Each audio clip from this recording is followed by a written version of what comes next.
we designed a flying tool to help save whales in Iceland.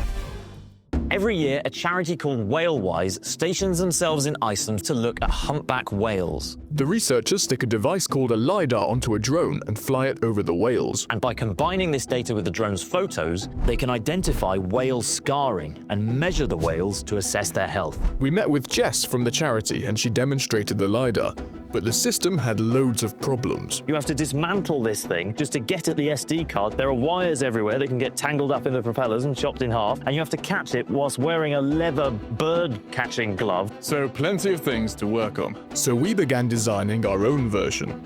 The device is secured with specialist polyfix fasteners from Accu components, which keep the device secure but still very lightweight.